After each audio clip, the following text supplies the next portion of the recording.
la intención es compartir con ustedes algunos detalles que pueden ser interesantes para considerar en relación a lo que pues se está viviendo, o lo mejor dicho, lo que deriva de lo que estamos viviendo en este tiempo. Y yo creo que ustedes como gente de negocios o de empresa de tiempo atrás, pues tiene claro que una de las situaciones, vamos llamándole gravosas y pudiera ser en cierta forma hasta complicadas en los negocios, pues es el pago de las contribuciones, la carga tributaria que en su momento, como todo contribuyente, podemos llegar a tener. Entonces, pues en este caso no es la excepción y obviamente hay algunos detalles en estos casos como negocio, ya sea en la modalidad de persona física, en la modalidad de persona moral, que pudiéramos enfrentar. Y bueno, en general, sobre todo específicamente de personas morales, tenemos claro que una de las cosas que pegan mucho a la parte de las empresas, pues es el pago que se genera de manera paulatina o parcial durante el año, en los meses, que se le conoce como pago profesional, y que pues no deja de ser en algún momento alguna carga, ya que este pago deriva de lo que pues conocemos como el coeficiente de utilidad, que es determinado en base a lo que se generó el año anterior. Este año podemos decir que como año afectado por una situación tan grave como la que estamos viviendo, la pandemia de este coronavirus llamado COVID-16, COVID-19, pues de alguna manera nos pega de manera importante porque es un año atípico, es un año que no es común y que no sigue de alguna manera el efecto natural de un año hacia otro, sino que pues este año en cierta medida todos los negocios han sido afectados en su gasto excesivo y en su baja de ingreso.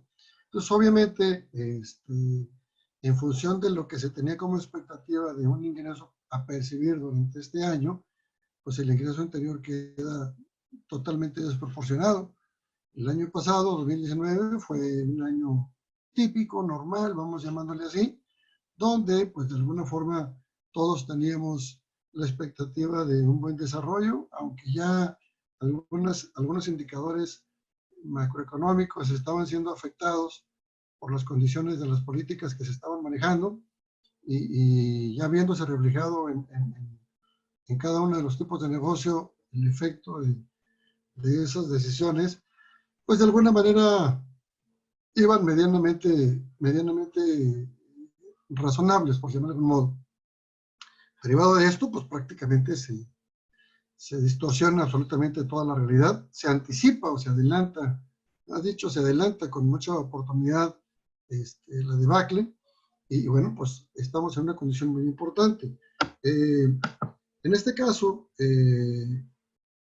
pues vamos a comentar algo referente a lo que estamos diciendo acerca del pago provisional, y hay una situación que puede atenuar un poco este efecto.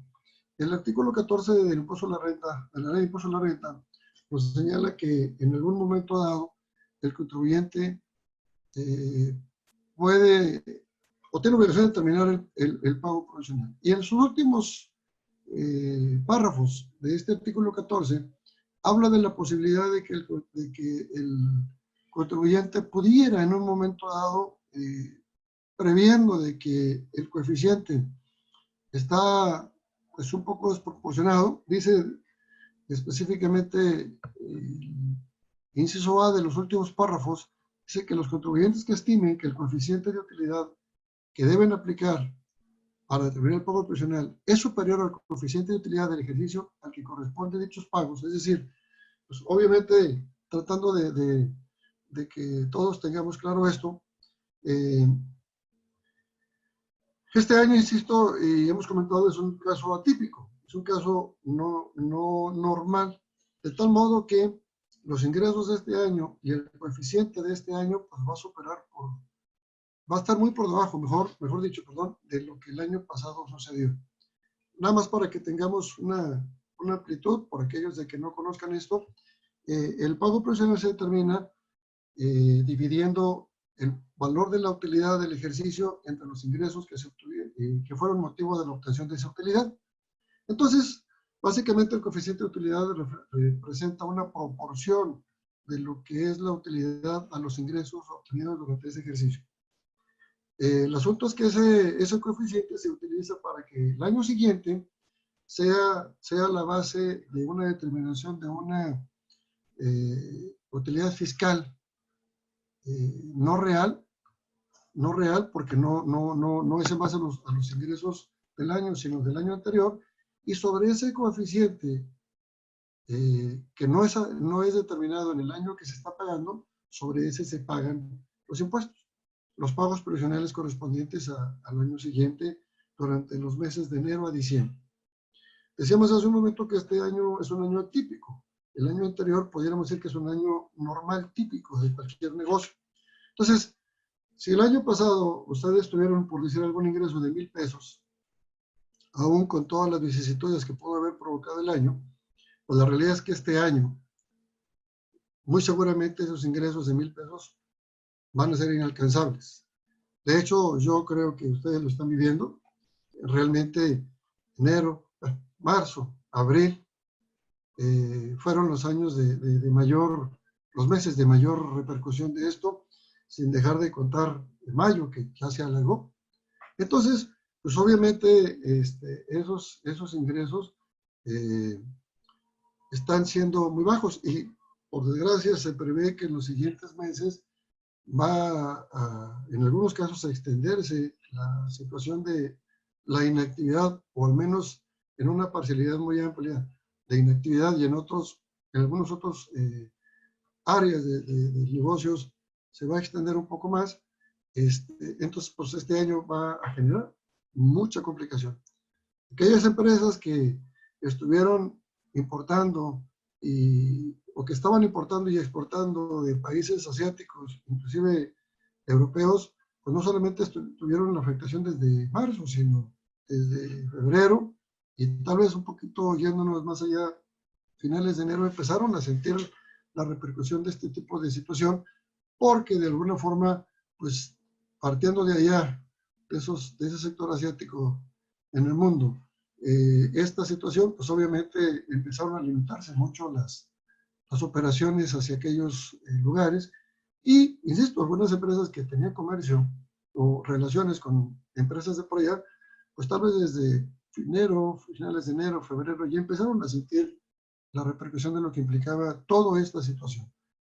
No se diga a los demás, que insisto, desde marzo y abril, pues ya empezaron a pegar, con la posibilidad de extenderse, ya vamos casi en un tercer mes, y la posibilidad de extenderse aún más allá. Inclusive, por parte del gobierno federal se ha establecido de que posiblemente la normalidad, o la nueva normalidad, como ellos le llaman, se empieza a generar aquí en nuestra zona a partir de octubre. Entonces, pues, la verdad es que es algo que puede ser grave. Entonces, en este caso, retomando lo que comentábamos del artículo 14, pues obviamente el coeficiente de utilidad del año pasado está muy por encima, o se prevería que está muy por encima de lo que este año puede generarse como coeficiente de utilidad. Entonces, en función de ello, existe la posibilidad de que el contribuyente pida la autorización para disminuir los pagos provisionales. El único detalle es que esa autorización se puede solicitar solamente en el segundo semestre del ejercicio, ¿sí?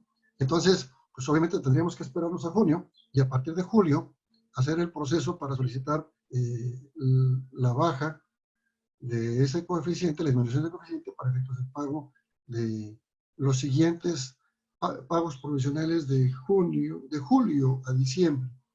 Alguien dirá, oye, pero son 6 meses. Bueno, pues ahora sí que peor en nada, ¿no? Aquí se está tratando de, como bien señala el nombre de esta plática, esta charla, pues la optimización de las contribuciones. Entonces, ¿qué elementos tengo yo para poder en un momento dado optimizar mi pago de contribuciones, pues ahora sí que, salvo lo que ustedes opinen, yo creo que lo que sume es ganancia. Y en el caso del pago provisional, pues es algo que creo que vale la pena considerar. Quise empezar con este tema porque es el más inmediato. Es el tema que realmente en el día a día o cada mes, pues todos los que tenemos alguna actividad económica tenemos que cumplir. Por eso empecé con ellos y específicamente en el rubro de las personas móviles. Ahorita vamos a tratar algunos temas de las personas físicas, que también es importante, dado de que muchos de los que pueden estar escuchando, pues tienen su negocio no en calidad de persona moral, es decir, no en calidad de una sociedad mercantil, sino en calidad de una persona física, ¿sí? Que lo hacen a su nombre. Entonces, pues en ese sentido, vamos a tratar de comentar acerca de los dos esquemas para que ambos, las personas que me escuchan, que tengan uno de ellos o ambos situaciones, pues obviamente pueden en un momento dado tener la posibilidad y la oportunidad de conocer un poco este punto. Espero que el tiempo nos alcance para poder en un momento dado alargar o completar los comentarios que queremos hacer. No sé si hasta aquí alguien tenga algún comentario, alguna duda, alguna aclaración, alguna reclamación. Con toda confianza estamos para servirles. Quisiera no avanzar mucho sin dar tiempo y oportunidad a que ustedes comenten, porque luego se nos puede olvidar el comentario que queramos hacer. Entonces, por eso hago un poquito el panorama ahorita para este asunto. Si alguien quiere hacer algún comentario, con toda confianza estamos para atenderlos. Si alguien tenga alguna duda, puede ponerla en la caja de preguntas seleccionando su pantalla o ya sea poniendo en el chat y yo se la estaría leyendo al maestro. En relación a esto, también el artículo 14 del reglamento de la ley de impuesto a la renta nos aclara o trata de aclararnos un poquito lo que el referido artículo mismo 14, pero de la ley nos señala, y nos dice el artículo 14 que para efectos del artículo 14 que ya comentamos, la solicitud de autorización para disminuir el monto de los pagos se presentará ante la autoridad fiscal un mes antes de la fecha en que debe efectuarse el entero del pago provisional que se solicite disminuir. Y cuando sean varios, cuya disminución se solicite, pues dicha solicitud va a presentarse o deberá presentarse un mes antes en que se debe enterar el primero de ellos. En este caso, por ejemplo, si la idea es aprovechar los meses de julio a diciembre con esta oportunidad de deducción del pago provisional, pues yo creo que estaríamos ya en la situación de empezar a trabajar sobre ello, en virtud de que pues estamos hablando de que si la primera deducción o disminución que queremos hacer corresponde al mes de julio, aunque se pague en agosto, pues la sugerencia sería que iniciaran este proceso de solicitud pues ya prácticamente en este mes o iniciando el mes de junio, que prácticamente ya estamos a la vuelta de la esquina de ello, para que se cumpla este requisito y en un momento dado pudiéramos estar en posibilidades de que pues a partir de julio empecemos a hacer pagos menores del pago profesional. Aquí, como comentario adicional, yo creo que tendremos que, de alguna forma, cada uno de ustedes hacer una proyección de qué espero tener de ingresos en el futuro, cómo me está yendo y qué espero para el futuro, de lo que resta del año, para que la solicitud que se haga sea una solicitud sustentada. Oye, durante estos meses he tenido estos ingresos en función de las ventas que he realizado, se prevé este panorama futuro, entonces en función de ello, pues mis ingresos van a bajar, mi utilidad va a ser mucho menor, y en su momento, en base a los ingresos proyectados, a la utilidad proyectada y coeficiente de utilidad para este año, vamos a pensar en un número, por ejemplo, para efectos de ejemplificación. Si el año pasado tuve vamos a suponer un coeficiente de utilidad de 0.10, pues a lo mejor este año, si bien me va a ser de 0.5, en el mejor de los casos, y a lo mejor hasta ni utilidad voy a tener, voy a perder. Entonces obviamente no voy a tener pago provisional. Entonces no voy a tener utilidad y consecuentemente pago profesional, entonces, pues de alguna manera, disminúyeme mi pago profesional, mi coeficiente para que el pago profesional de este año no me afecte. ¿Y qué afectación podemos tener en esto? Pues realmente la afectación es básicamente en flujo, porque pues realmente si no estoy teniendo ingresos, si estoy batallando con mi flujo y luego voy a tener que pagar un impuesto que no debería pagar porque mis ingresos no son suficientes, pues obviamente eso me va a llevar a que yo tenga que sacar de mi bolsa un dinero adicional a lo que debería sacar. Y obviamente mi flujo de efectivo se está afectando. Entonces, aquí no se trata de no pagar impuestos, sino se trata de optimizar y en un momento dado, pues no afectar una parte importante del desarrollo del negocio, como es el flujo de efectivo. Me supongo ahorita que muchos de ustedes, si no es que todos, pues están batallando con eso, con el flujo de efectivo. Entonces, pues desgraciadamente el gobierno ha tomado la política pública de no otorgar ese tipo de facilidades a los contribuyentes.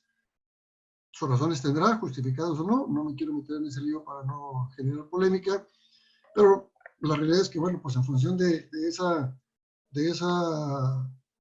no política pública en apoyo en este sentido al contribuyente, pues de alguna manera pues afecta el capital de trabajo del negocio y obviamente pues genera una repercusión muy interesante que al final de cuentas pues a todos en mayor o menor medida está pegando.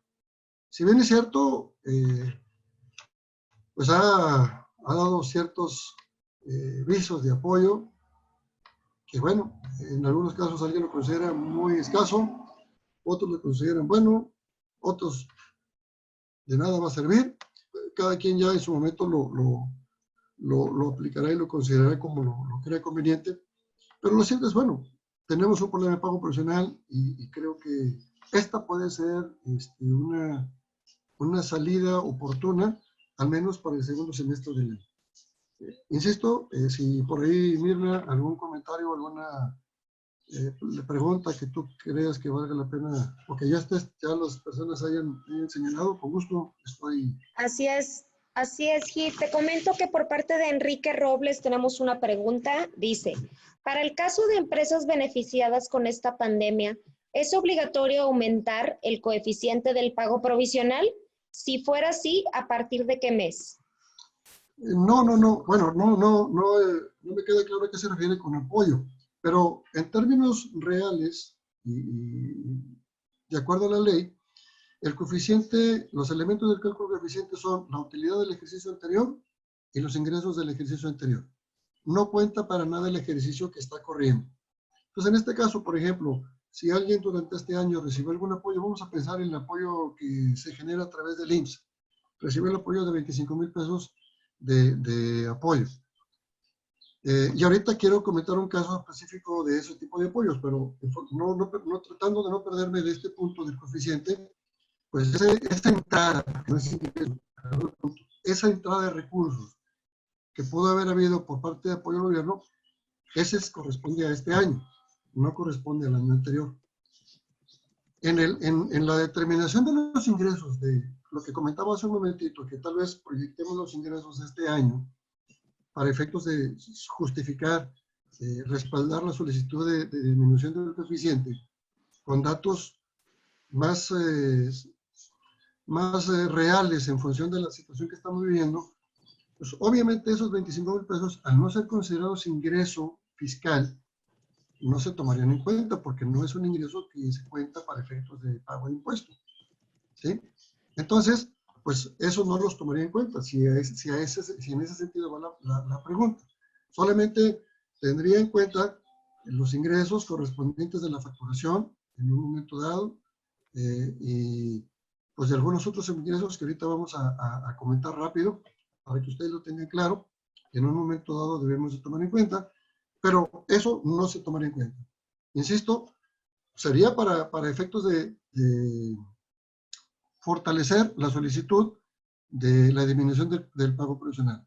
Y el coeficiente de utilidad ya determinado se determinó en base a lo del año anterior. Lo del año siguiente, el coeficiente del año aplicable al año siguiente se determinará en base a los datos de este ejercicio. Utilidad que se pudo haber generado en este ejercicio entre los ingresos que se generaran en este ejercicio. No sé si quedó clara el comentario. Adelante. Si hay alguna otra o si hay alguna réplica de esta misma pregunta. Perfecto, por el momento no hay réplica. Si quieres continuar y yo te voy avisando. Ah, bueno, ok, seguimos. Entonces, esto es en relación a lo que son el tema de pago provisionales, ¿sí? Ahora, en cuestión de ingresos, aquí hay una situación que podemos nosotros de alguna manera pues considerar. Si usted tiene un negocio a través de una sociedad mercantil o de alguna figura jurídica considerada persona moral, usted tendría que tener en cuenta 3 momentos para efectos de considerar en un momento dado el ingreso, ya sea por enajenación o prestación de servicios. El artículo 17 de la ley, del impuesto a la renta, de este precepto, nos señala que en cuestión de enajenación o prestación de servicios, cuando se consideran los ingresos ya percibidos, cuando se dé cualquiera de los siguientes supuestos. Primero, se expide el comprobante fiscal. Segundo, se envíe o se entregue materialmente el bien o cuando se preste el servicio. Y tercero, cuando se cobre o sea exigible total o parcialmente el precio o la contraprestación pactada, aun cuando prevea o se prevengan anticipos de este tipo de trabajo o de este tipo de prestación de bienes. Desde mi punto de vista, ¿por qué es importante conocer esto? Bueno, decíamos, el primer punto, cuando se expide el comprobante fiscal que ampare el precio o la contraprestación pactada. Si yo tengo claro que me van a pagar en un momento dado, en un determinado tiempo, y si tengo la posibilidad de alargar el precio, la expedición del comprobante, pues hagámoslo en la medida de lo posible.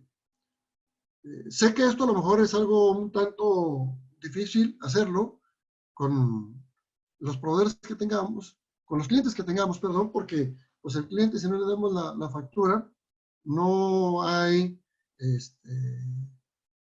una obligación y no corre el tiempo de crédito que se le otorgue, ¿sí?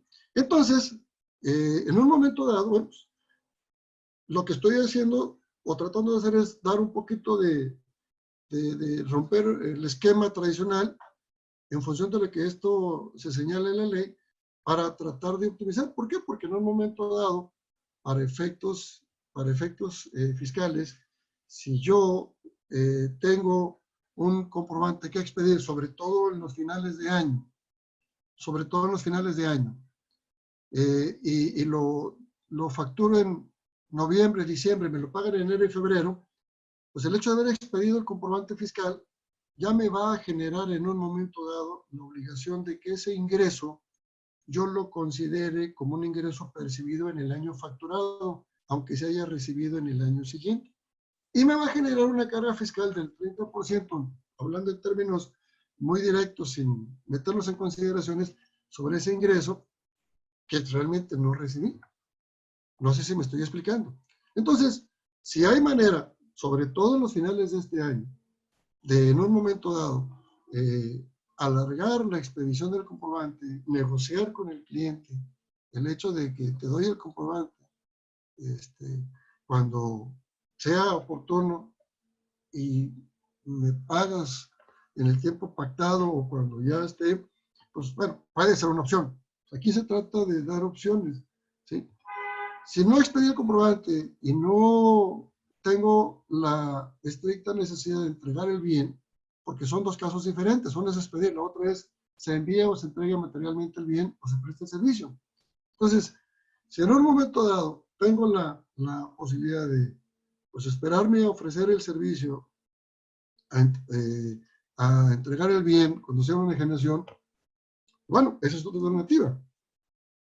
Ahora bien, si tengo un contrato no expedí el comprobante, no envié o entregué materialmente el bien, tengo un contrato que me hace exigible, total o parcialmente, el precio, pues a lo mejor vale la pena revisar los contratos para ver si, dado de que ahorita todo el mundo estamos emproblemados y pues a lo mejor facturé algo en marzo y no me lo han pagado todavía, pues yo ya tengo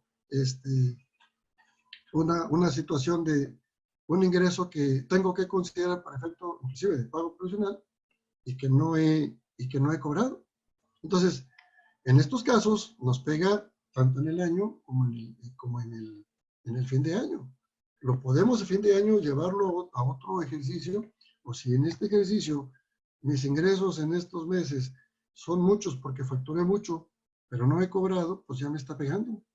Al menos en el impuesto de la renta, porque sobre los ingresos que yo haya percibido durante lo que va corriendo el año, sobre esos ejercicios yo voy a aplicar mi coeficiente de utilidad y eso en su momento va a generar mi utilidad estimada para efectos del pago provisional, de la determinación del valor que corresponde al pago provisional. Entonces, de ahí creo yo el por qué pudiera ser importante revisar estos puntos con la idea de optimizar. ¿Por qué voy a pagar un impuesto que no tengo por qué pagar si la verdad no he recibido ni el ingreso, aunque ya expedí el comprobante, aunque ya entregué el bien, tampoco lo he recibido, o el contrato que tengo me lleva a ciertos compromisos que en un momento dado, pues a lo mejor por efectos fiscales me va a pegar? Entonces, ahora sí que, bueno, ¿hasta dónde puedo moverme? Pues bueno, ya depende el margen que ustedes tengan de movimiento. Aquí la idea es pues dejar un poquito de situaciones que se pueden considerar para que ustedes los tomen en cuenta en la medida en que a ustedes aplique cada uno de ellos. Aclarado el punto, esto no aplica de forma general, ni estamos tratando de hablar de forma general para todos. La idea es que esto, pues obviamente, va a aplicar a unos, a otros no, otros se van a poder, otros no, por el tipo de clientes que pueden tener, por el tipo de clientes de proveedores que pueden tener, no sé, ya cada circunstancia va a ser muy particular. Entonces, cada uno de ustedes va a considerar y va en un momento dado a concluir lo que pues a cada quien le pudiera corresponder y favorecer. Ahora, tratándose de ingresos y de prestaciones de servicios personales independientes que se obtengan o que se otorguen, perdón, y obviamente obtengan ingresos las consideradas sociedades o asociaciones civiles, en el caso de suministro de agua, recolección de basura, que no solamente, bueno, en este caso, los concesionarios, permisionarios o empresas autorizadas para proporcionar estos servicios, en estos casos específicos, se considera que los ingresos se obtienen en el momento que se cobran. Aquí hay una salvedad muy importante para este tipo de negocios.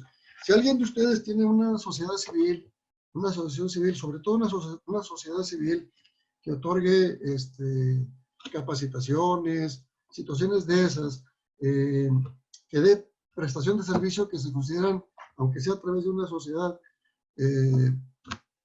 servicios independientes, pues realmente tenemos esta salvedad muy importante, que no aplican los tres momentos que comentábamos anteriormente. Aplica el hecho de que al momento que tú efectivamente cobres los ingresos, en ese momento, para efectos tuyos, son considerados ingresos. Ahora, en el caso específico que alguien de ustedes, además de una enajenación de un servicio, tenga además áreas de capacitación, áreas de asesorías, cosas de esas, pues a lo mejor hasta vale la pena estar considerando la posibilidad de que pues a lo mejor separo mis servicios para efectos de la capacitación y la asesoría, constituyo un SC y por efectos de la enajenación dejo la persona moral que es la que realiza la enajenación de bienes y pues obviamente al diluir los ingresos, una parte se van a cobrar en el momento, o se van a considerar ingresos cuando se cobren y las otras de acuerdo a las consideraciones que ya comentamos anteriormente. Entonces, digo, son parte de las estrategias que en algún momento dado se pueden considerar. ¿Algún comentario hasta aquí?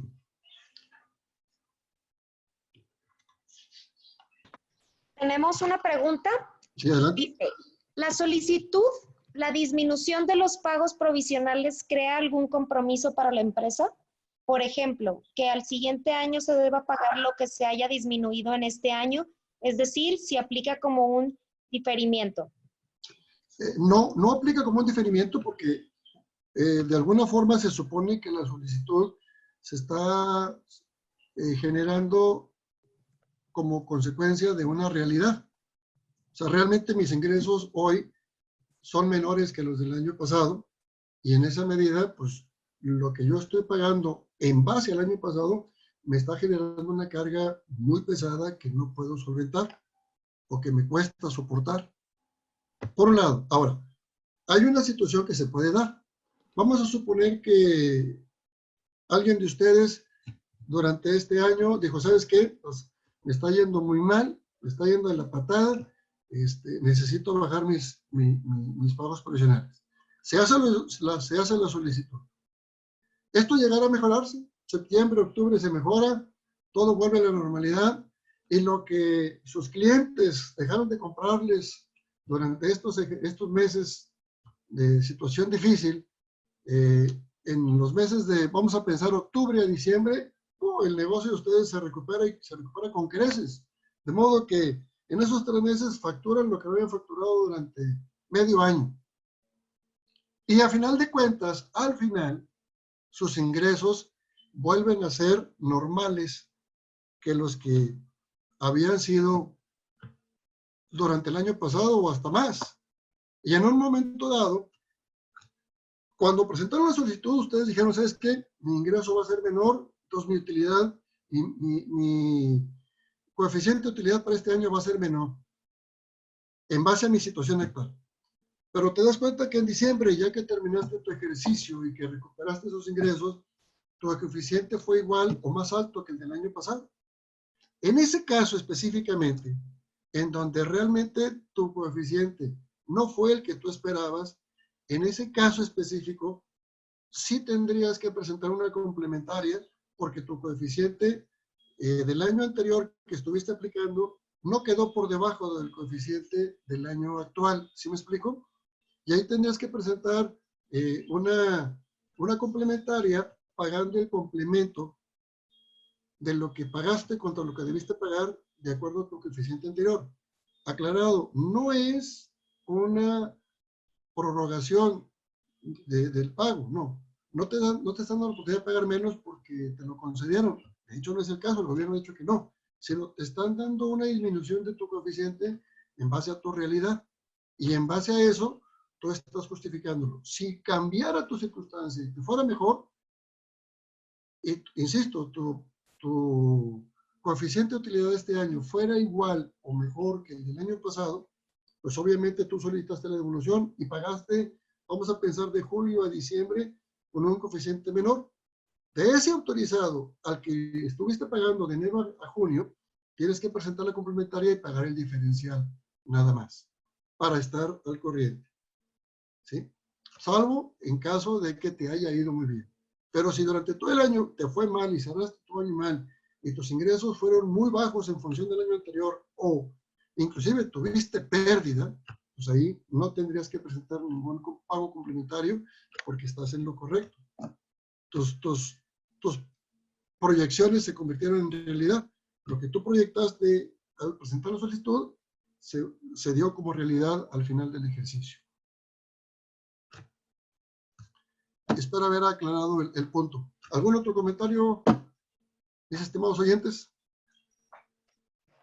Por el momento todavía no. Si quieres le seguimos y lo que vaya sirviendo. Perfecto.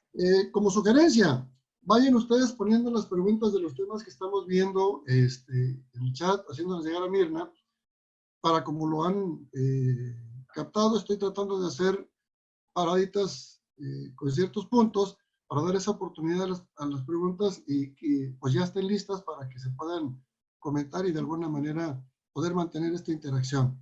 Desgraciadamente ni me pueden ver ni los puedo ver, solamente la voz, entonces pues de alguna manera tratar de tener esta interacción que nos favorezca a todos.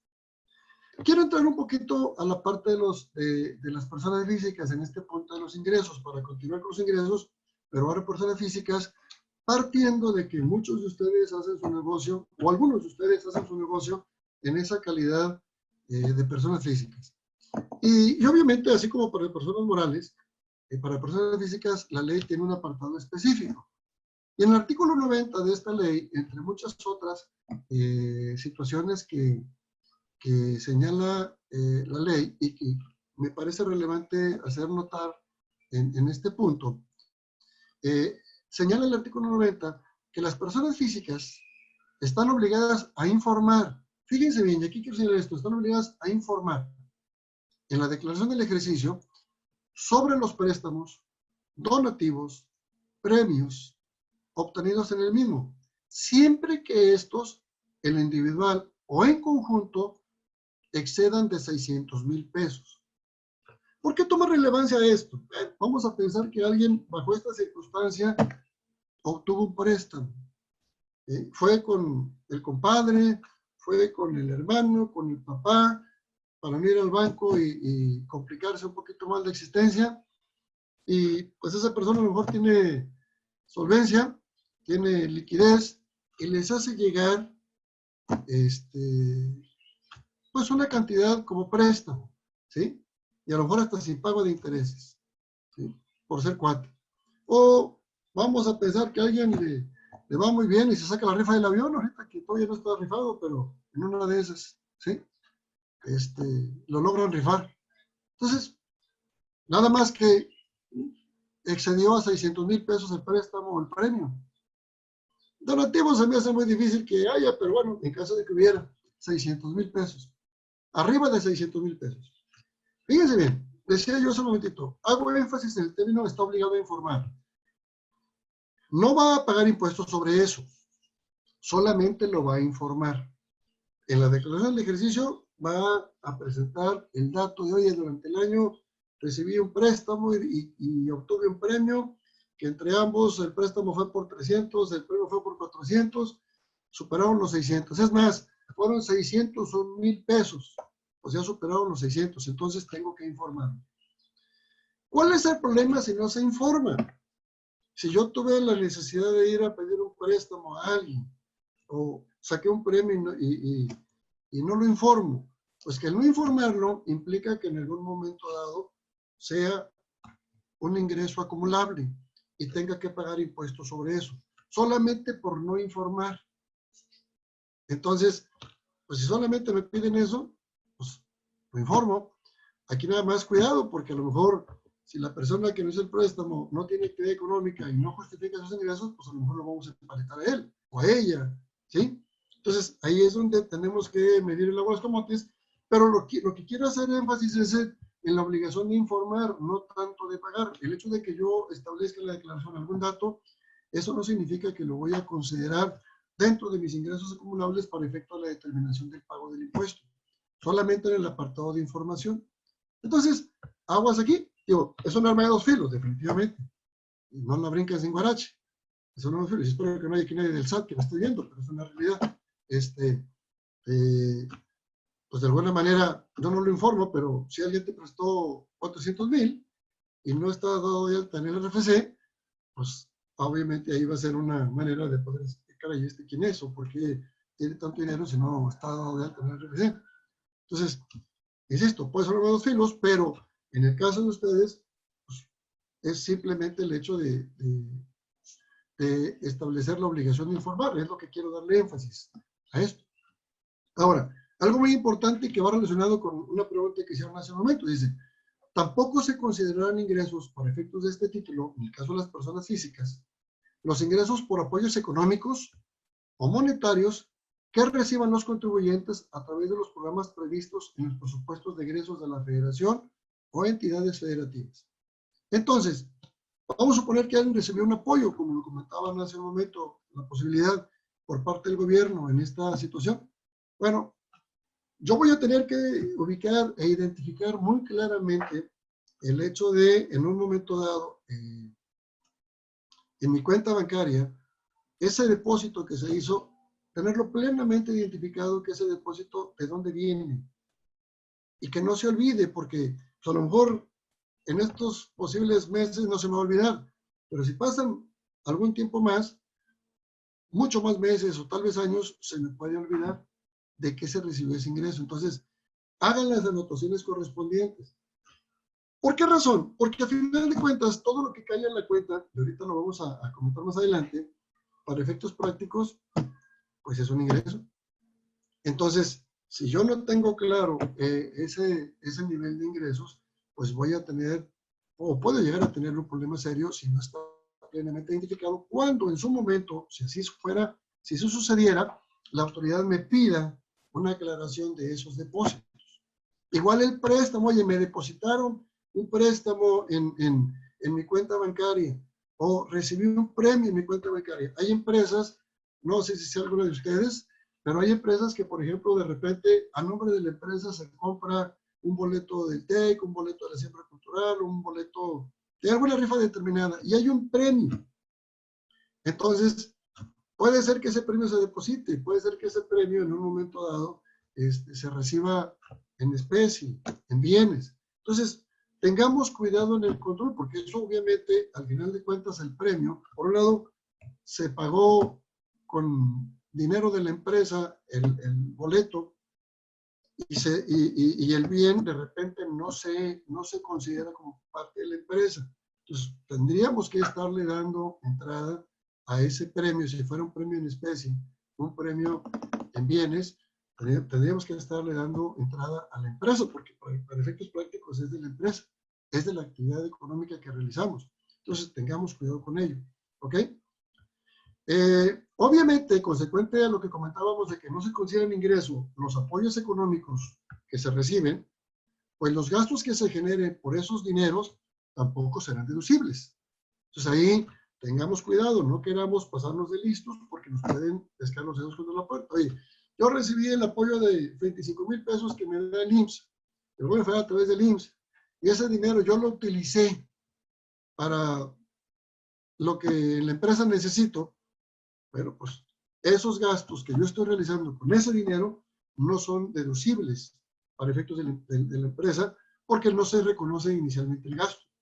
Se registra, pero no se considera como un gasto deducible. Entonces, hagan las anotaciones correspondientes, que quede claro lo que están haciendo en su contabilidad para que por error, y esto sí puede ser real, por error, pues al momento de ver la contabilidad, mételo, pues es un gasto, mételo como gasto. No, abran una cuenta específica en su contabilidad que señale y aclare con mucha oportunidad aquellos que hayan recibido esta cantidad o las cantidades que se requieran o que se reciban, las cantidades que se reciban, hagan una cuenta especial de gasto para que a través de esa cuenta generen el registro del gasto y que esas cuentas las tengan identificadas para que al momento de presentar sus declaraciones, sobre todo el anual, que es donde entran los gastos, no se vayan a, en caso de persona física, inclusive desde el mes, pero que no se vayan a meter los gastos como deducibles para que no vaya a malinterpretarse,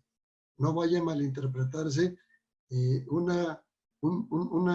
error, una situación que no se vio con esa intención por parte de la autoridad y les vaya a afectar.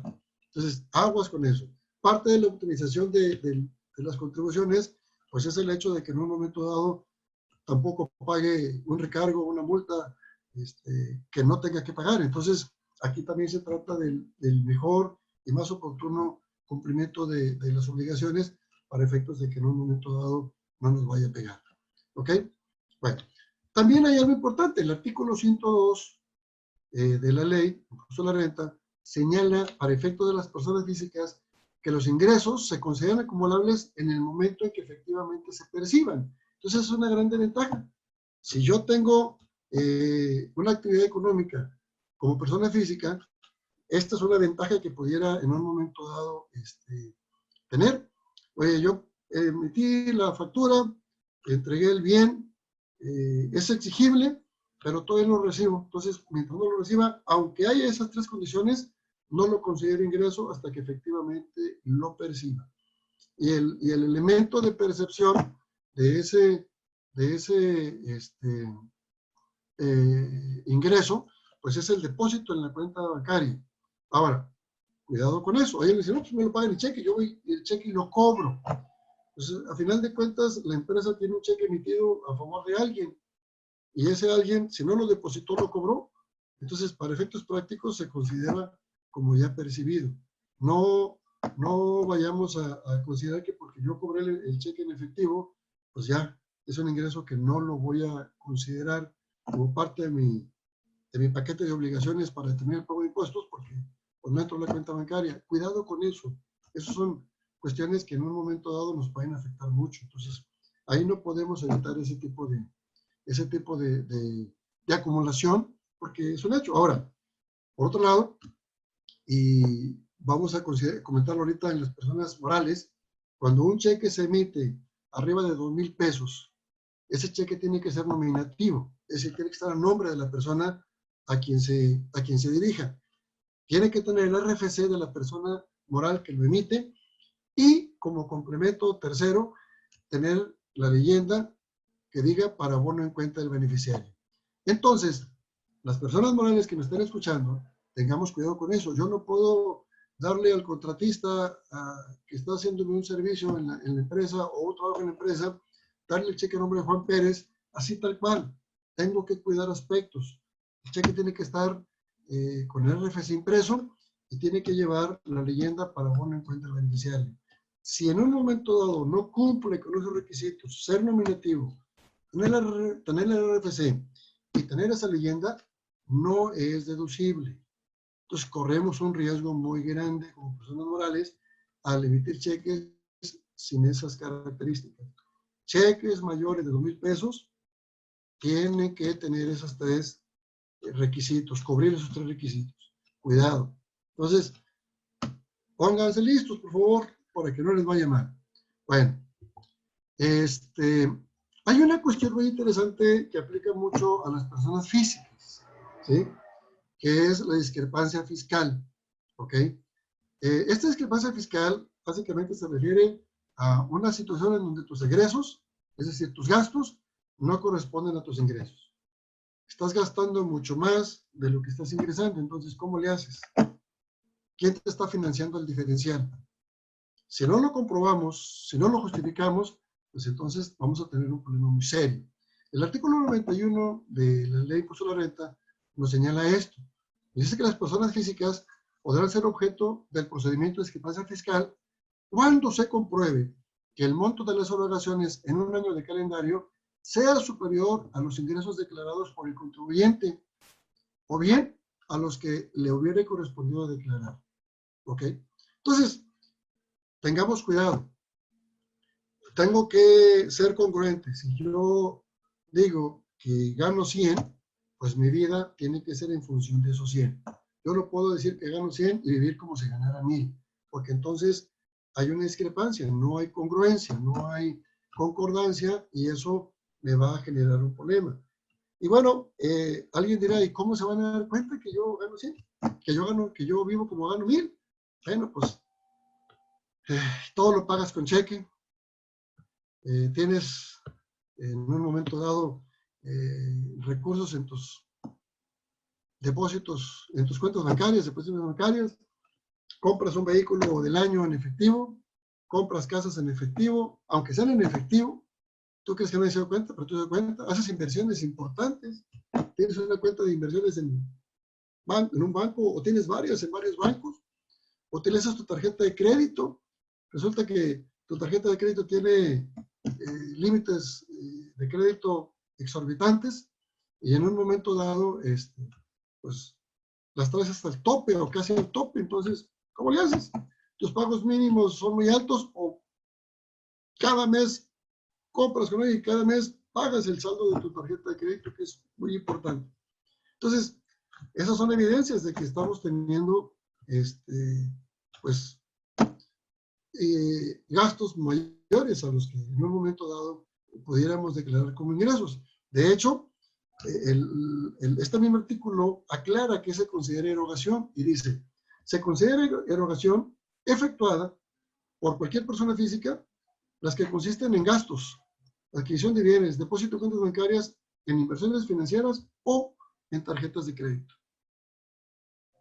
Y remata diciendo, las erogaciones referidas en el párrafo anterior se presumirán ingreso cuando se trata de personas físicas no inscritas en el RFC, o bien, estándolo, no presenten las declaraciones a las que están obligadas o que hayan, aún presentándolas, declarado ingresos menores a las obligaciones referidas.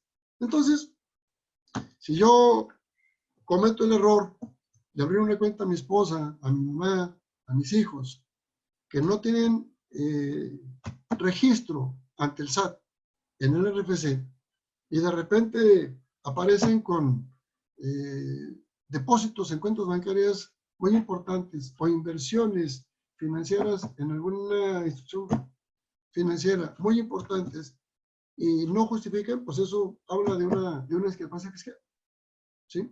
Entonces, tengamos cuidado también con eso, porque pues de repente creemos que es una manera de no hacer notar lo que se está percibiendo cuando realmente, por desgracia, sí lo hacemos notar y eso nos puede causar una condición importante. Entonces, yo creo que tenemos que tener cuidado. Y aquí, yo no sé si alguna vez ya lo han escuchado, pero si lo han escuchado para que lo reafirmen y si no para que lo conozcan. A partir del 14 hubo una reforma fiscal muy importante, fiscalmente hablando, que nos ha afectado a todos. Y la realidad es que esta reforma debe traer como consecuencia un cambio de forma de ver los impuestos. Ya no podemos estar pensando como hace 10 años, es más, como hace, pues antes del 14, pues, hasta el 13. Ya no podemos pensar en tan simple. O sea, realmente la fiscalización de las autoridades viene muy en serio y viene muy oportuna. Yo creo que ya lo han vivido ustedes. La autoridad fiscal pues tiene en él, en su base de datos, toda la información nuestra. Ustedes como hombres y mujeres de negocio, pues tienen las facturas que emiten, las facturas que reciben, tiene la contabilidad, si es que ya han subido su contabilidad al buzón tributario, la han timbrado, tiene las nóminas, pues realmente tiene todo. Entonces, no hay manera de que en un momento dado ustedes puedan así tan simple y llanamente esconder algo. Y parte de la optimización es, bueno, pues de alguna manera, conociendo lo que la ley me señala, hasta dónde tengo margen de moverme para efectos de que en un momento dado se pueda esto pues generar como oportunidad para nosotros de optimización. Y optimización no es evasión, quiero dejar claro esto. No se trata de no pagar por no pagar, se trata de optimizar, tratar de, pues conforme a lo que nos señalan las disposiciones legales correspondientes, ajustándonos a ellas, pagar lo estrictamente necesario. Ni un peso más, pero tampoco ni un peso menos, porque en un momento dado me va a afectar y esa supuesta optimización pues se va a convertir en un futuro, en un señalamiento de crédito fiscal, con actualizaciones, con recargos, con multas, etcétera, etcétera, que pues al final me sale más caldo el caldo que las albóndigas. Entonces, creo que es algo que tenemos que tener cuidado. Hasta aquí, ¿algún comentario? ¿Alguna aclaración, alguna reclamación? Sí, de hecho hay una duda, te la leo. A ver. Por parte de Vicente Castañeda García. Dice, soy una persona física y le voy a dar un servicio de mano de obra a un cliente. Y me comenta que hay una nueva disposición fiscal de una retención al momento de facturar. ¿Me puedes aclarar esto, por favor? Bueno, mira, de hecho, esa disposición de la retención trae un enfoque específico a lo que es el outsourcing. Desgraciadamente, como la disposición fiscal no está en su redacción muy clara, muy clara, y en algunas aclaraciones que la autoridad ha hecho, creo que ha dejado más dudas que aclaraciones. muchas empresas están protegiendo, haciendo la retención, ¿sí? Entonces, pues ahora sí que hay que ver quién tiene el sartén por el mango, ¿sí? No es, insisto, estrictamente no es para un prestador de servicio que en un momento dado lo presta de forma directa. Se habla de que esa retención aplica cuando tú pones a disposición del tercero personal como si fuera de él. A ver si me explico. O sea, vamos a suponer un ejemplo muy típico. Las personas de limpieza. Una empresa da servicio de limpieza. Entonces, las empresas de limpieza llevan a su personal a una empresa determinada, las dejan ahí y prácticamente esa persona de limpieza que está en la empresa A prácticamente actúa como si fuera empleado de esa empresa A. De esas personas recibe órdenes, hace lo que ellos le dicen, cómo lo dicen, cuándo lo dicen, etcétera. ¿Me explico? O sea, dependen exclusivamente de ellos. En cambio, por ejemplo, vamos a poner el caso de él, no sé qué servicio sea, pero vamos a poner albañil. Yo llevo a mi gente a que trabaje en tal o cual obra, pero quien va a esa obra sabe qué tiene que hacer. No espera que llegue el dueño de la obra para decirle, te encargo esa pared, te encargo ese muro, te encargo... No, no, no, ellos ya saben. Ellos no están ahí trabajando porque físicamente el trabajo se desarrolla ahí. O sea, son dos casos totalmente diferentes. En el primero, aplica la disposición. En el segundo, no debería aplicar. Pero insisto, como la redacción no está muy clara, y de hecho, pues hace 2, 3 meses esto generó un conflicto importante, prácticamente desde el principio de año, por esta situación, las empresas tomaron la decisión, ¿sabes qué? Pues yo me protejo, por siempre no, retengo. Total, si no tenía que retener, pues no le pasa nada al contribuyente. Ahora, en el peor de los casos, a esta persona que pregunta, pues la afectación estrictamente sería de flujo. Es decir, si yo esperaba recibir 116 pesos por 100 masiva, pues voy a recibir 100, por decir algo. Me van a retener 16. Estoy poniendo un caso hipotético, ¿eh? Nada más para entender las cantidades. Entonces, en lugar de recibir 116, recibo 100, pues obviamente me afectó mi flujo porque pues voy a recibir menos dinero. Por otro lado, pues tengo la ventaja de que el impuesto está retenido. La persona que me retuvo me debe de dar un CFDI, un comprobante fiscal que diga que me retuvo. En su caso me va a dar una retención. Si no me da retención con el comprobante timbrado, con eso tengo suficiente. Entonces, cuando yo pague mis impuestos, voy a decir, bueno, pues me toca pagar 10 pesos, por ejemplo, pero ya me retuvieron 16. Entonces, 10 pesos que tengo que pagar menos 16 que me retuvieron, inclusive pudiera llegar a darse el caso, como en este ejemplo hipotético, que me quedara un saldo pendiente, como saldo a favor, porque me retuvieron más de lo que debí pagar. Entonces, si lo queremos ver el vaso medio lleno y no medio vacío, pues tengo la ventaja de que ahí me retuvieron impuesto y ese impuesto para mí es a favor. Si quiero ver el vaso medio lleno, medio vacío, pues voy a ver lo que no me dieron. Oye, no me dieron los 116, me dieron nada más 100. Entonces, aquí el punto es que hay casos donde las empresas señalan, ¿sabes qué? Bueno, si no te sujetas a la retención que te quieres hacer, no te utilizo como un prestador de servicio. Entonces, ahí muere, contrato a otro. Y, pues obviamente dejas de aprovechar esa oportunidad de prestar el servicio y de generar ingreso. Por eso decía al principio, pues hay que ver qué tienes que hacer por el banco. Entonces, pues, ahora sí que ahí depende mucho de los asesores de la empresa a la que le va el servicio, cómo lo estén asesorando y llevando para ejecutar su día a día en este tipo de situaciones. Entonces, pues ahí sí, no hay mucho que decir en cuanto a que si la empresa lo está con la política de hacerlo, pues no va a haber poder que le haga cambiar de opinión. No debería, insisto, pero sería el caso. No sé si hay algún otro comentario acerca de esta persona o de alguien más. No, por el momento no hay ninguna duda. Ok. Bueno. En el caso de las personas físicas, siguiendo con ello, ahorita puede darse la situación de que alguien se emprobleme o que venga ya de atrás emproblemado con algunos préstamos, algunas cuentas que están pendientes por pagar. Tengamos cuidado con ello, sobre todo si realizamos alguna actividad económica. supongo en muchos de ustedes puede llegar a darse. Cuando hay una condonación o una quita, es decir, que pagamos una parcialidad de lo que debemos, nos condonan una parte o legalmente nos generan una quita en ambos casos, según sea, aquí nos aclara el artículo 101 de la ley que esos valores que no pagamos, que dejamos de pagar, esos se pueden o se deben considerar como ingreso acumulable.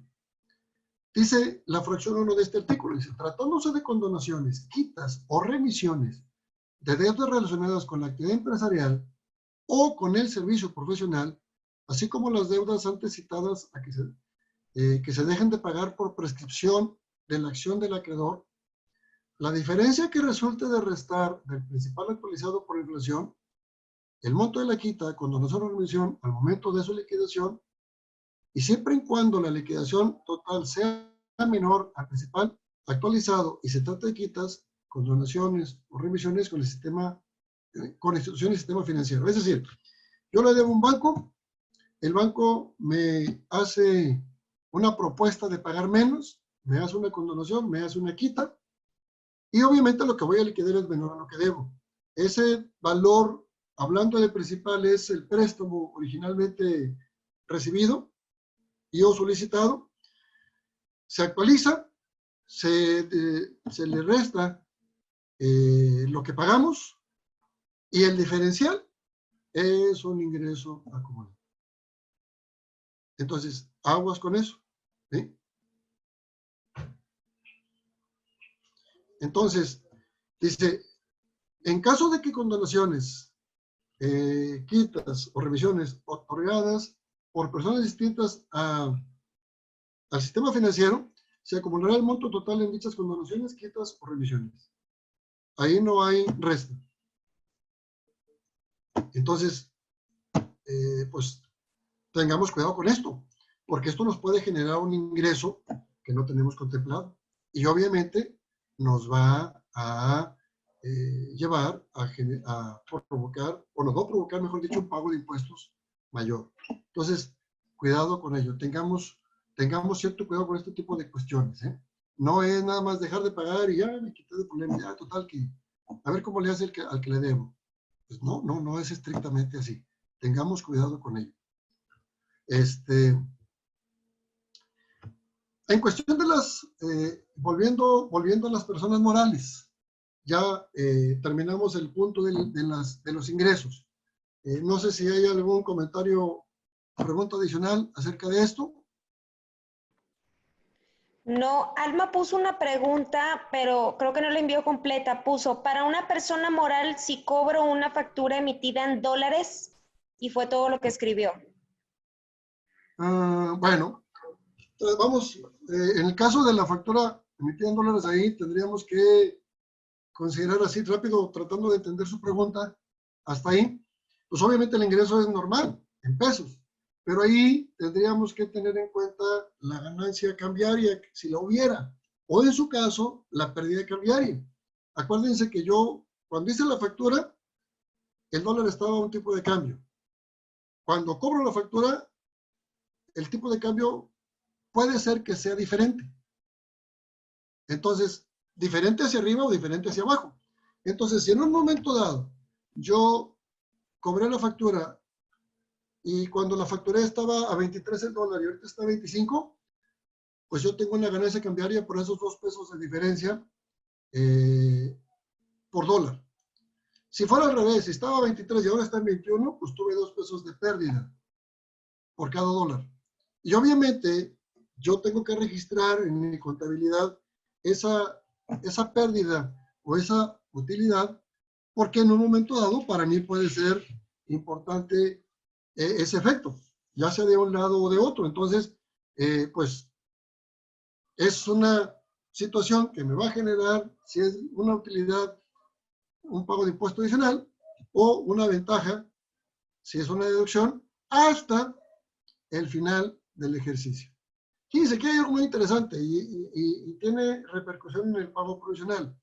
Los ingresos se consideran de forma mensual y acumulada. Las deducciones solamente se van a considerar en forma anual. Entonces yo no voy a hacer deducible nada hasta el final del año en mi declaración anual. Cuando los ingresos sí los voy a poder acumular, o los voy a tener, mejor dicho, no poder, voy a tener que acumularlos cada mes.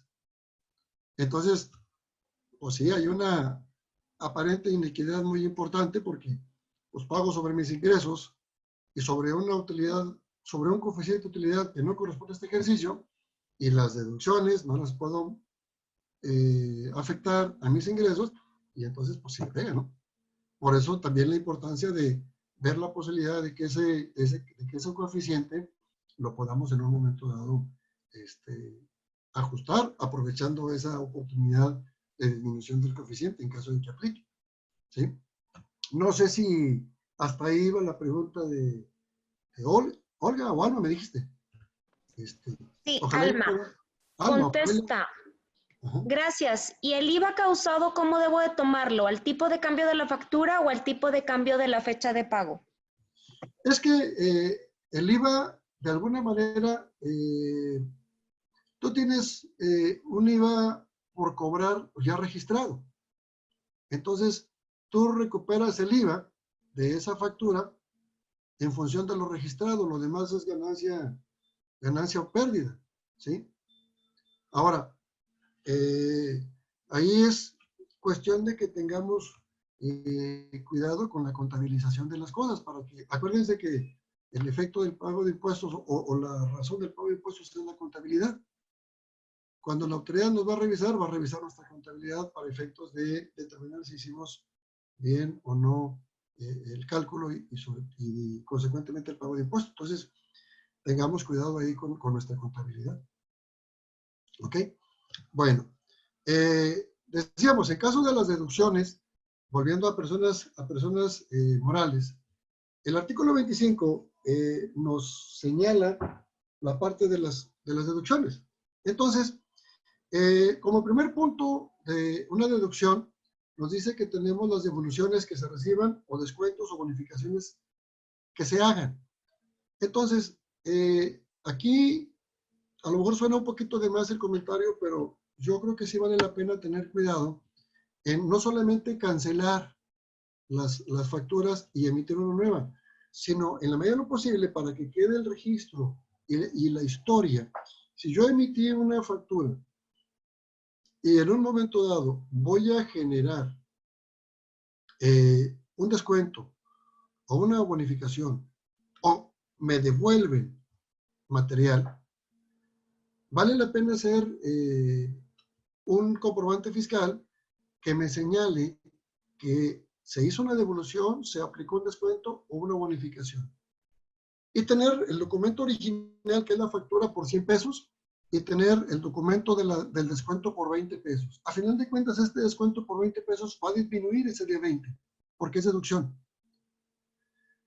Entonces, en un momento dado, ahí hay congruencia. En un momento dado que no te digo, oye, ¿por qué me pagaste el IVA de 80 y no de 100? Ah, es que mira, aquí está el comprobante, hice un descuento. Y obviamente afecté en mi contabilidad el IVA que correspondía a ese descuento. ¿Sí? Pero si no tengo yo nada de ese tipo, si lo paso por alto y solamente de palabra hago el descuento y a lo mejor cancelo la factura y emito otra por 80, pues aguas, porque ya tengo ya tenía una factura emitida por 100 y luego una por 80. Entonces puede ser que en un momento dado se me dupliquen los ingresos. Si esa factura no se canceló adecuadamente o no, el SAT no la canceló adecuadamente o no la canceló, pues voy a tener un problema. Entonces tengamos cuidado en ese sentido. Por eso me pareció interesante hacer énfasis en este punto. ¿Sí? Entonces, a lo mejor causa una situación de carga administrativa un poquito más complicada porque hay que hacer más papeleo o más procesos pues ahora sí que tecnológicos de la computadora en emisión de comprobantes fiscales, pero vale la pena. Yo creo que eso es importante que tengamos cuidado. Ahora, La segunda deducción importante que nos señala este artículo es el costo de lo vendido, ¿sí?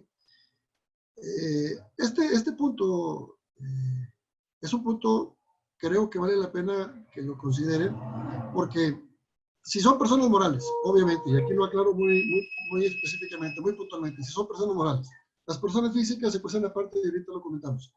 En el caso del costo de ventas, las personas morales tienen que tener bien determinado y definido su costo de ventas. Acuérdense, el costo de ventas se integra por la materia prima, la mano de obra, ambos conceptos, materia prima y mano de obra, directos, relacionados al producto o al servicio que se ofrecen, y todos los indirectos. Entonces, el único detalle es que el costo de ventas lo voy a deducir hasta que venda el producto. Ese es el problema del costo de ventas. Entonces, ahí voy a tener un problema. Yo creo que la primera pregunta que deben ustedes hacerse es, ¿qué estoy deduciendo? ¿Tengo el costo de ventas determinado? Al menos puede ser que alguien lo tenga en su, yo sé que a mí me cuesta hacer este producto, y lo tengo en mi cabecita, pero lo tienen específicamente aclarado y lo reflejan en su proceso contable administrativo, de tal modo que lo que hagan deducible efectivamente sea el costo y no sea otro concepto que les puede generar un conflicto. Entonces, creo que vale la pena que lo consideren. En función de esto, de lo que se viene, vale la pena que lo analicen, porque puede ser esto una oportunidad de fiscalización y en un momento dado de generar un crédito fiscal para ustedes. Entonces, tengamos cuidado. ¿Ok? Obviamente, también tenemos que tener cuidado con los gastos, que se voy a deducir los gastos netos. Es decir, si hay algún descuento, una bonificación o devolución por los gastos que se generen, pues tengo que restarle ese tipo de conceptos para que sea deducible nada más lo neto. No me puedo pasar de listo porque me van a afectar o me pueden llegar a afectar. ¿Ok? Las inversiones, bueno, pues obviamente aquí yo creo que no hay vuelta de hoja. Las inversiones, nada más que las inversiones, no se deducen al 100% de inmediato. Tengo claro que, o debemos tener claro que se deducen a través de las depreciaciones, tanto personas físicas como personas morales. Los créditos incobrables, pérdidas por caso fortuito, todo eso, pues, tenemos que, pues de alguna manera, llevar un registro y una evidencia puntual en caso de que sea el concepto caso fortuito o fuerza mayor. Tenemos que tener cuidado. Vamos a ver, por ejemplo, oye, se nos echó a perder el circuito de la electricidad, por ejemplo, o se nos echó a perder una máquina muy importante porque en estos tiempos que ha habido apagones y eso se afectó. Bueno, pues tenemos que buscar que un técnico, alguien que tenga la calidad y la cualidad en todos los sentidos para validar eso, nos haga un reporte, un buen estudio, que nos lleve nada más, es como bueno, pues dale baja, no, tenemos que tener evidencia, ¿ok? Porque si no, nos vamos a complicar, ¿ok? En el caso de los intereses nos dice que los intereses son deducibles cuando sean devengados a cargo del ejercicio sin ajuste de bono. Es decir, si me cobran 100, 100. No los he pagado, fíjense bien, devengados, no pagados, ¿ok? Entonces, oye, yo tengo que pagar esos intereses, pero no los he pagado, pero ya están devengados, ya son exigibles, a lo mejor, bueno, los puedo hacer deducibles. En los intereses normales, ¿sí? En los moratorios, ahí me aclara que no es así. Me aclara que los primeros 3 meses los voy a deducir por cuestión del concepto de ser devengados. A partir del 4º mes ya no voy a deducir nada hasta que los pague. ¿Sí? Y si me retrasé mucho y específicamente los moratorios empiezo a pagarlos, pues lo primero que pague voy a considerarlo como que forma parte de los 3 primeros meses que ya deduje sin haberlos pagado. Cuando ya cubre ese importe de los 3 meses, ahora sí, empiezo a deducir en el momento que estoy pagando. ¿Ok? Otro de los aspectos importantes es el ajuste anual por inflación. Ese es un concepto estrictamente fiscal, ¿sí? Que puede llegar a ser deducible. El ajuste anual por inflación, pues como su nombre lo señala, tiene mucho que ver la inflación en él. Esto se determina en base a Índice Nacional de Precios al Consumidor y confrontando lo que debo con lo que me debe.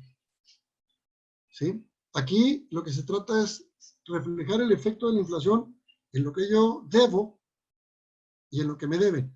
Cuando yo debo y pago retrasado, pues la inflación juega a mi favor, porque estoy dejando, mejor dicho, estoy pagando pesos nominales que ya no valen lo mismo. No sé si me explico. O sea, tenemos claro que la inflación se refleja estrictamente en la demeritación, por llamar de algún modo, de la capacidad de compra.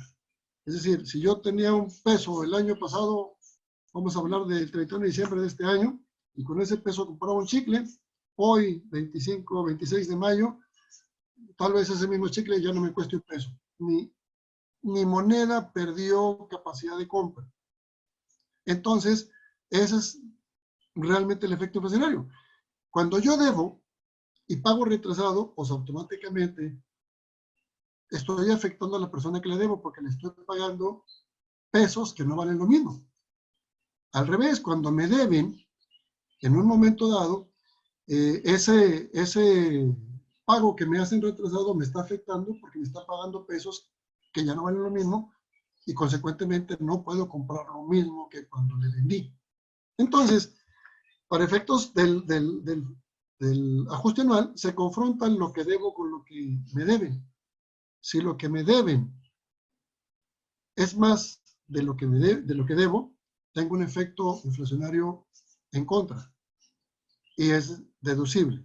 Si lo que debo es más de lo que me deben, tengo un efecto inflacionario a mi favor y es acumulable o puede llegar a ser acumulable. Entonces, en un momento dado, pues pónganle mucho cuidado a ello porque obviamente ustedes se van a retrasar. En algunos casos, espero que no sea así, pero en otros, con ustedes se van a retrasar. Y al final del año van a tener un saldo en sus cuentas por cobrar y en sus cuentas por pagar que van a servir para determinar este efecto inflacionario o este ajuste anual por inflación. Entonces, pues vale la pena ponerle atención a este tipo de conceptos. Por eso creí oportuno en un momento dado traerlo a consideración ustedes. Un comentario. Aparentemente nos pasamos a la hora. No sé cómo andemos de tiempo. Mirna, tú me dices cómo andamos para no entretener de más a la audiencia del tiempo que se comentó. Perfecto, pues digo, empezamos 10 minutos tarde, entonces, pues si le quieres dar otros 10 minutos ya para acabar. Órale, perfecto, no hay problema. No, digo, por mí no hay problema, si le seguimos, no tengo problema, nada más, pues porque puede ser que alguien tenga otra actividad y lo estamos entreteniendo, por eso el comentario. Ok, bueno, perfecto. seguimos. Entonces, hay una situación que quisiera comentar muy importante, que me parece muy importante en ese sentido. Ya comentamos la de los 2,000 pesos, el artículo 27. De hecho, esta presentación que yo estoy comentando, la voy a hacer llegar a Mirna para que a su vez se las haga llegar. Por cuestión ahí de logística, en cuestión de la plataforma, no quise programarme en poner la pantalla y que fuera a fallar, por eso lo estoy manejando así, pero se las hará llegar. Quisiera retomar ese punto de los 2,000 pesos, gastos que excedan 2,000 pesos. El artículo 27 es el que señala este punto, ¿sí? Y hay que ponerle, insisto, mucho cuidado a esto, porque hay muchos gastos que pueden ser arriba de 2,000, a los que no le ponemos atención y se pueden pagar en efectivo o se pagan en cheque al portador, sobre todo las personas físicas, ¿sí? Cuidado con esto. También las empresas a lo mejor por cuestión de la metodología que llevan, muy estricta, pues a lo mejor ahí ya lo tienen muy, muy claro. Pero a veces la persona física, sobre todo aquellos que son, ahora sí que ellos mismos son el negocio, pues como luego dice el dicho, ¿no? O cuelgan los cuentos o ganan a la virgen. Entonces de repente se hace bolas en el nudo cuando, oye, pues tengo que hacer un cheque y me lo piden ya y tengo que tener ese pendiente, entonces pues, lo hago así al momento para salir del paso, pero tal vez no cubro los requisitos indispensables para en un momento dado poder pues tener ese detalle. Entonces, más vale protegernos, tengan en cuenta este punto, más vale protegernos para que no haya problema. Entonces, Insisto, tiene que ser mediante transferencia electrónica, cheque nominativo, tarjeta de crédito, débito, de servicio o cualquier otro tipo de medio electrónico que podamos hacer. En el caso de la gasolina no aplica este punto, ¿eh? No aplica este punto. Entonces, ahí, siendo gasolina o combustibles de cualquier tipo, habla este artículo que siendo adquisición de combustibles para vehículos marítimos, aéreos y terrestres, todo tiene que pagarse con los medios electrónicos o cheque, aun cuando no exceda de 2,000 pesos. Y de hecho, por ahí les adelanto, viene una situación interesante para los meses siguientes, creo que es el mes de agosto, donde ahorita vamos y compramos gasolina y podemos llevarnos el ticket y podemos nosotros hacer el proceso de facturación. A partir de esas fechas, vamos a tener que, en ese momento que cargamos, definir si en un momento dado vamos a querer comprobante fiscal o no. ¿Sí? Entonces vamos a tener comprobante fiscal por cada carga de gasolina. Si tenemos un vehículo, pues a lo mejor no es mucho problema. Pero si tenemos varios vehículos, va a ser un problema porque, pues imagínense cuántas facturas vamos a tener por esa carga. Inclusive había gente que al mes esperaba y todos los tickets que en un momento dado se generaron durante el mes, los facturaba sin problema, ¿sí? Entonces, bueno, comentario nada más como algo para que lo tengan considerado. Bueno, obviamente las deducciones deben estar debidamente registradas en contabilidad y que sean restadas una sola vez, como ya lo mencionamos, ¿sí? Cuando hablamos de outsourcing, yo no sé si sea que ustedes tengan, algunos de ustedes tengan outsourcing o ustedes utilicen el outsourcing. Hay algo que vale la pena que también consideren, porque puede ser motivo de algo que lo señale la autoridad. Y nos dice, primero, bueno, nos habla de retención. Dice, obviamente para que sea deducible algo, por ejemplo, el caso que nos comentaba esta persona de que la empresa le quiere retener, solamente ellos van a tener un compromiso.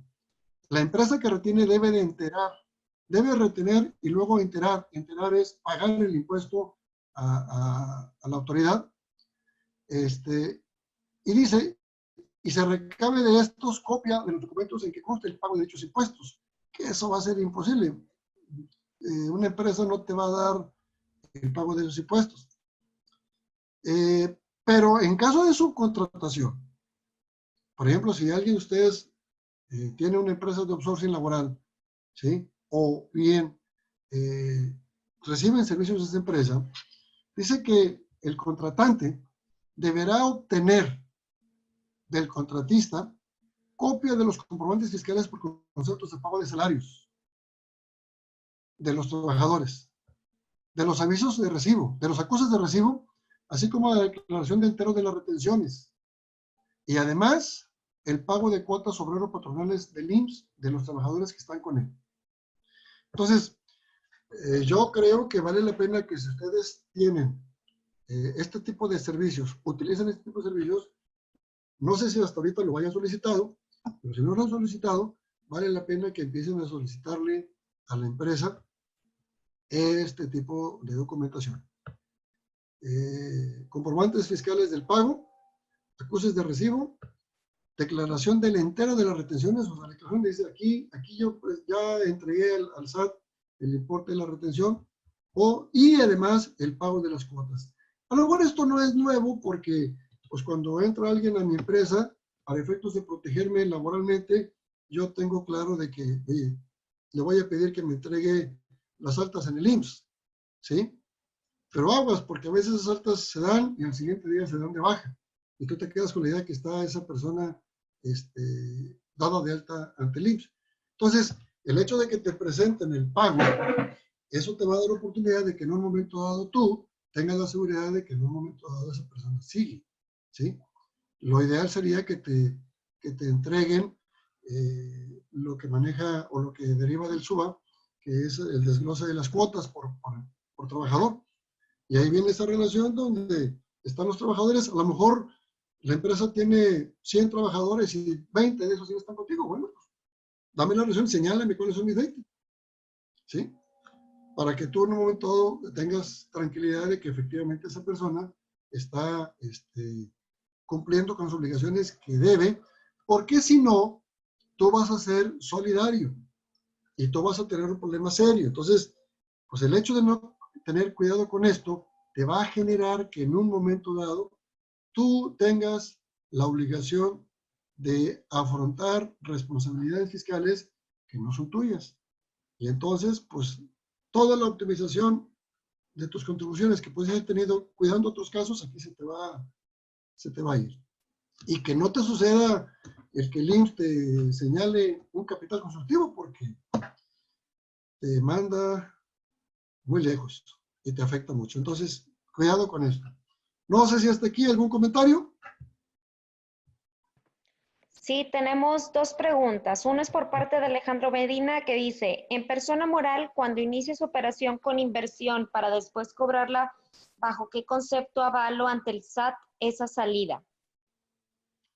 Bueno, aquí nada más, yo creo que sería interesante que ampliar un poquito a qué se refiere con inversión. No sé si sea inversión capital, o sea inversión préstamo, o sea inversión de un inversionista ángel, o algo que no sea estrictamente capital y que en un momento dado vaya a ser retribuible bajo ciertos parámetros contratados o establecidos. Ahí sí me gustaría un poquito conocer para tener claro qué es lo que en un momento dado, en qué sentido va la pregunta. Ok, y la otra pregunta es, si una persona física subcontrata a una sociedad anónima, ¿qué procede? Bueno, pues en el sentido estricto no tendría nada normal, pues. O sea, yo le pido vamos a suponer, yo, persona física, voy a ampliar mis instalaciones físicas de mi oficina, tengo mi negocio, contrato a una constructora para que lo haga.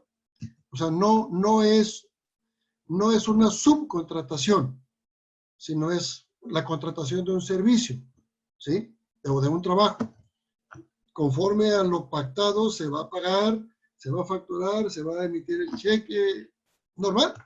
No habría retención, porque no aplica lo que comentábamos hace un momento, de una subcontratación estrictamente enfocada a un outsourcing, sino simplemente es una contratación para la prestación de un servicio o desarrollo de un trabajo. Ahí no pasa nada.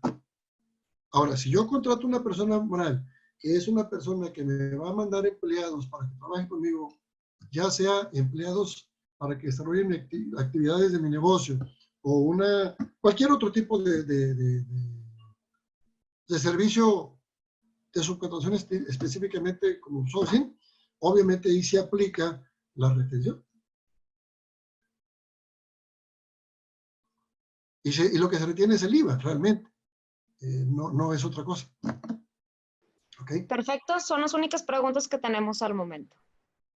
Entonces, seguimos con las deducciones en caso de personas físicas, de personas morales, perdón. Y me quiero ir a saltándome un poquito, las que son tradicionales, me quiero ir a la fracción 15 de este artículo que estamos mencionando, que es el artículo 27, porque creo que ahorita también toma una relevancia mayúscula. Esta fracción nos habla de la deducción de créditos incobrables. Obviamente, insisto, en función de la circunstancia que estamos viviendo, tanto nosotros hacia un tercero como de alguien hacia nosotros y un tercero a nosotros, puede darse este caso. Entonces ahí tendríamos que tener cuidado.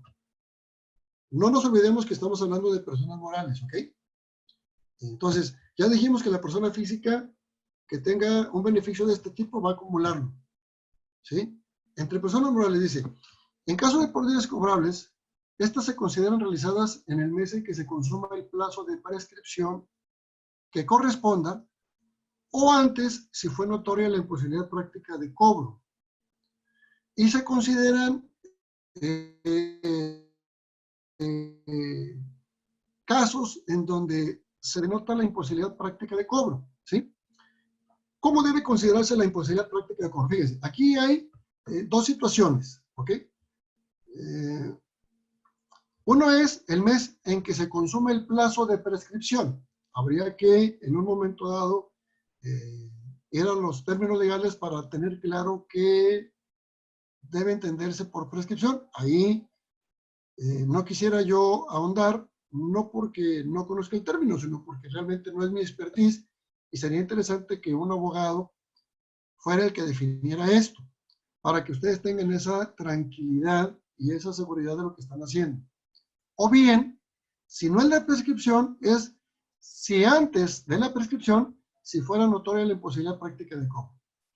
¿En qué caso se da el segundo caso, la imposibilidad práctica de cobro? Bueno, nos dice, se da la imposibilidad práctica de cobros tratándose de créditos cuya suerte principal al día de su vencimiento no excedan de 30,000 UDIs. Cuando en el plazo de un año, a partir de que el deudor incurre en mora, no se hubiera logrado su cobro. Es decir, ya se venció, pasó un año, el deudor nunca nos pagó, nos debe hasta, porque dice que no exceda, nos debe hasta 30,000 UDIs, pues en este caso, para efectos fiscales y de deducción, ya se dio el concepto señalado como imposibilidad práctica de cobro. No lo pueden aplicar o lo podemos aplicar. Y luego dice, se considera incobrable en el mes en que se cumpla un año de haber incurrido en mora. Es decir, pasando el año o llegando al año, ya se considera incobrable. Cuando se tengan dos o más créditos de una misma persona, física o moral, se deberá sumar la totalidad de los créditos para que no excedan del monto señalado. Es decir, no puedo también yo pasarme el y decir, oye, este cuate me debe 5 cuentas o 5 facturas, ¿sí? Entonces, bueno, pues en un momento dado, pues las considero independientes. No, tiene que sumarse, y si la suma de las 4, las 5 o las N facturas que sean, superan las 30,000 unidades de inversión, entonces, pues solamente me quedo hasta las 30,000. ¿Ok? Ahora, este caso dice, tratándose de créditos contratados con el público general, cuya suerte principal aplica cuando, vamos a decir SEAR, vamos a decir Palacio de Hierro, cuando sean contratados con el público en general, o ustedes que le dan crédito al público en general, cuya suerte principal en el día del vencimiento se encuentra entre 5,000 y 30,000 unidades. Ya nos amplían un poquito el margen. Aquí nos hablan, en la primera parte que decimos de 30,000, nos habla de forma general. Aquí ya nos habla un poquito más amplio la posibilidad de que, siendo público general, puede empezar la deducción desde 5,000 pesos hasta 30,000 unidades de inversión. Siempre que el contribuyente informe de dichos créditos a el buró de crédito, a las sociedades de inversión crediticia. Es decir, tal persona me debe, bueno, ok, no me va a pagar, la voy a deducir, pero la única obligación que tengo es dar información o notificar de esta situación al buró de crédito para que tenga una mancha en su buró de crédito. ¿Ok? Y luego, también esto del inciso A, lo de los 30,000 UDIs y la imposibilidad práctica de cobro, sobre todo eso, dice, será aplicable cuando el deudor del crédito de que se trate sea contribuyente de actividades empresariales y el acreedor informe por escrito al deudor que efectuará la deducción del crédito incobrable a fin de que el deudor acumule el ingreso derivado de la deuda no cubierta en los términos de esta ley. Es decir, lo único, si alguien me debe, vamos a suponer un cliente me compró mercancía, es también una persona física con actividad empresarial o una persona moral.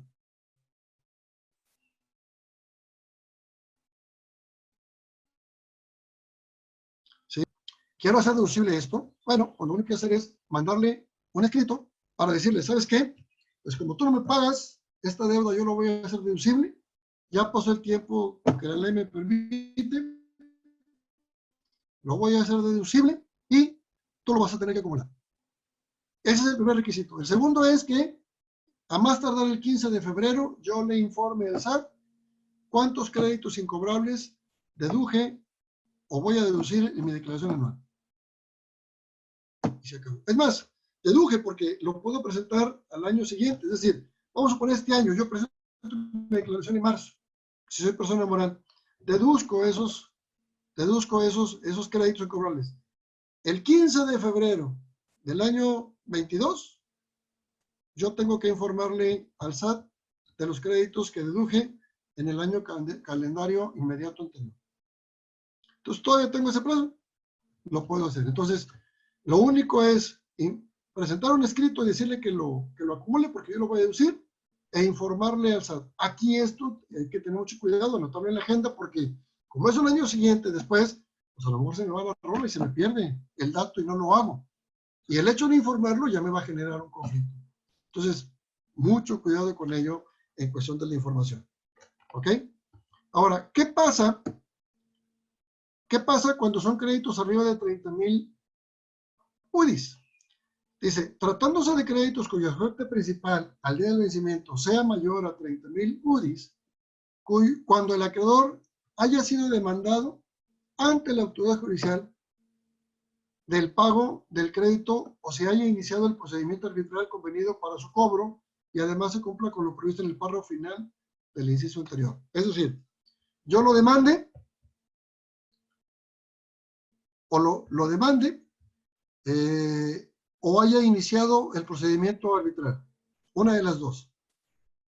Aquí no me dice que haya finiquitado el juicio, que haya terminado y que en un momento dado pues haya habido una sentencia favorable. No me dice que lo haya demandado. Entonces, ¿cuántos clientes pudieran llegar a tener o tendrán ya de esto? Pues creo que es una oportunidad muy interesante. ¿Sí?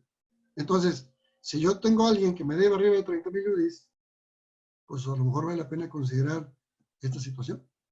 Aquí ya no me habla de que pase un año, de que haya mora, no me dan eso. Decimos que haya demandado, porque se haya iniciado el proceso arbitral. Obviamente, la sugerencia es que ustedes lo reboten con el abogado correspondiente que tengan de cabecera o que ustedes consideren ya más especializar esto para que les digan la parte legal que es el caminito más oportuno. Pero insisto, no deja de ser una buena oportunidad. Entonces, estas son situaciones que contempla la ley que en algún momento dado me van a permitir a mí, pues, optimizar mi pago de impuestos.